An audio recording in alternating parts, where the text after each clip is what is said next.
Joe Biden renunció a volverse a postular a la presidencia de Estados Unidos y eso generó un movimiento de todo tipo, ¿no? Movimientos políticos, movimientos económicos, en fin. Mauricio, bienvenido. Nos movió a nosotros también, tuve que volver más rápido de lo previsto. ¿Cómo andan? ¿Cómo les va? Muy bien, muy bien. Estaba previsto esto, ¿no? Y era esperado, Sí. era esperado, lo comentamos la semana pasada con todos ustedes. La verdad es que habíamos dicho, ¿no? La presión empezaba a subir y cuando empieza a subir de esa manera, se va expandiendo, es muy difícil que el afectado continúe al frente de una candidatura que estaba ya muy golpeada ante un candidato como Donald Trump que va en ascenso, ¿no? Claro. Hay un antecedente del año 1968 de un candidato, un presidente que se baja, digamos, para su reelección. Lyndon Johnson, eso fue hace 56 años, ¿no? 56. Pero hace 56 años que no se baja ninguno, que ninguno deja. El que vos mencionás, Johnson, se baja en medio de la guerra de Vietnam, además. Pero es un caso particular el de Biden, porque no hubo nunca, por lo menos en lo que yo he buscado, porque busqué antes de venir, porque me imaginé que me iban a preguntar algo de esto, no hubo nunca un presidente que llegara hasta esta etapa de la campaña y dijera no va más. Es verdad que lo hizo en un contexto particular, de muchísima presión dentro de su partido, de muchísima presión de los donantes del partido. Las campañas en Estados Unidos, como en todos lados, pero en Estados Unidos realmente dependen muchísimo del dinero. En todos lados dependen mucho del dinero, pero hablamos de cifras siderales, astronómicas. Y bueno, Biden decidió el domingo, en medio de su recuperación del COVID, dar un paso al costado. Lo decide en una carta que publica en Twitter. Algo les comentamos hace un ratito. Y además apoya a su candidata, a su compañera, Kamala Harris, como candidata a la vicepresidencia. Bueno, veremos si reúne los consensos o las mayorías necesarias en la próxima convención nacional que tiene ese partido. Pero, ¿qué pasa con el flujo de fondos? Porque en definitiva parece todo resumirse también a quién recibe más fondos. Ya la campaña de Biden tiene $100 millones acumulados y aparentemente unos 40 y pico ya habría recogido Kamala Harris, a quien vemos ahora en imágenes. Ahí vemos a Hillary Clinton, quien también quiso ir a la presidencia, y es uno de los apoyos relevantes que obtuvo el del matrimonio Clinton. Aprovecho las imágenes y ahora te contesto, Gaby, sí, porque es un apoyo relevante. Obtuvo además el apoyo de muchos gobernadores importantes. Falta este hombre, Barack Obama, presidente, se manifestó, ¿no? Presidente muy popular. Se manifestó para decir que Biden, para filtrarle a la prensa que Biden debería reconsiderar su candidatura. Aún no le ha dicho, no le ha dado su bendición a Kamala Harris, pero puede ser que sea la última bendición, la de Obama, que es el más popular entre los demócratas y que entonces sea algo así como la cereza de la torta, el último en apoyarla. Algo importante sobre los fondos. Hay una discusión legal sobre si un candidato que reemplaza a otro dentro de un partido puede utilizar los fondos que ese partido recogió en nombre del anterior. En el caso de Kamala Harris, como ya está incorporada a la campaña, no va a tener ese problema según una de las lecturas legales, normativas que hay. Es importante decir que sería la primera vez que se da, esa es la primera mujer vicepresidente en Estados Unidos. Es la primera vez entonces que habrá una competencia en la que una vicepresidenta o una vicepresidente, como les guste más, porque las voces son correctas, intenta llegar a la Casa Blanca. Además, tiene otras características relevantes, Harris.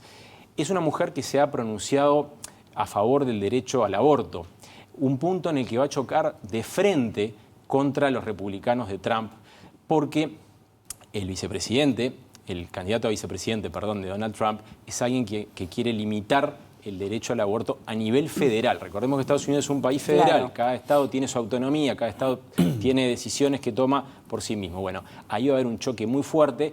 Kamala Harris que va a tener que imponer su imagen, es conocida, pero va a tener que imponerse en 3 meses, 4 meses. Por supuesto que no está cerrada. No está cerrada la candidatura de Harris. Como bien decías vos, falta la convención. Se supone, por todos los apoyos que ha recogido, que va a llegar su nombre para ser ya proclamado. Lo mismo que pasó con con Donald Trump. ¿Se manejan otros nombres, Mauricio? Ya no.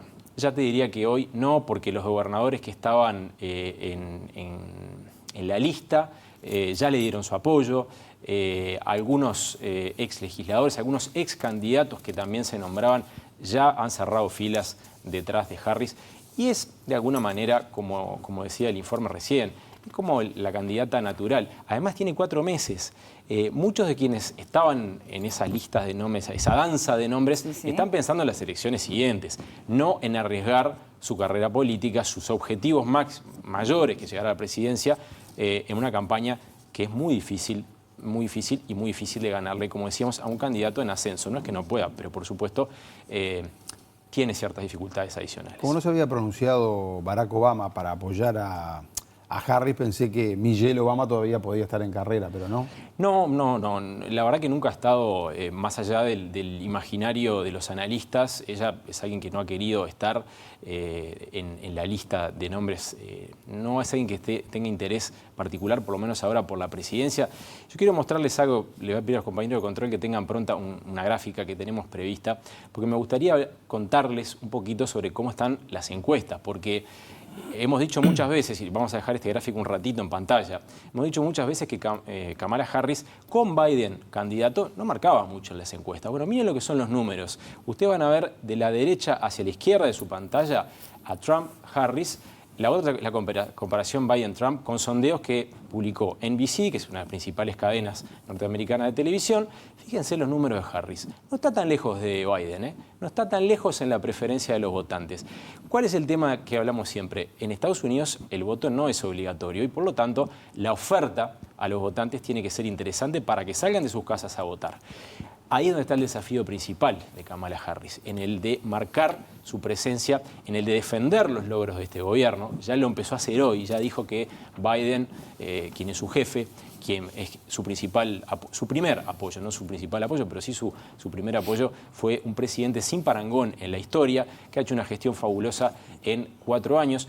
Y la verdad que lo de Biden, hay que decir por lo menos un par de cosas de Joe Biden, ¿no? Porque su decisión implica el final de su carrera política, después de 50 años, de un hombre que ha sido un negociador permanente, un hombre que sacó a Estados Unidos de una pandemia tremenda. Ustedes recordarán lo que eran los informes que teníamos en aquella época sobre muertes en Estados Unidos, en diferentes ciudades. Y un hombre que ha tenido una administración que tuvo que luchar contra la inflación post-pandemia, como muchos gobiernos han tenido que luchar alrededor del mundo, en Europa, en América Latina.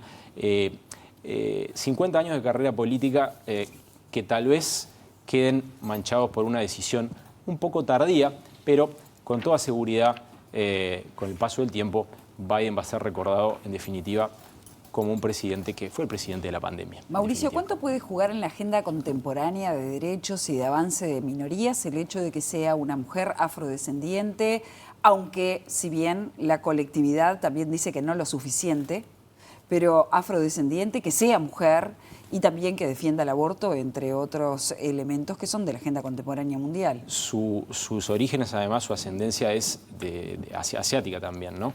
Es una suerte de síntesis de un montón de sectores de la sociedad norteamericana. ¿Cuánta influencia va a tener esto o cuánta influencia va a tener el hecho de que sea una mujer? A Trump no lo votan tanto las mujeres como los hombres. Vamos a verlo. Cuando tengamos números, te voy a poder responder esa pregunta con números y no con hipótesis. Pero es muy interesante justamente que sea una mujer con todas estas características de ser una mujer negra, de origen asiático su familia, y que tenga la chance de pelear por la presidencia. No es la primera mujer que pelea por la presidencia, pero lo hace desde una perspectiva muy, digamos, solvente, que es la de estar ya en un gobierno. 40.000 mujeres se unieron hoy a su campaña. Y 46 millones de dólares recaudaron en 24 horas. Exacto.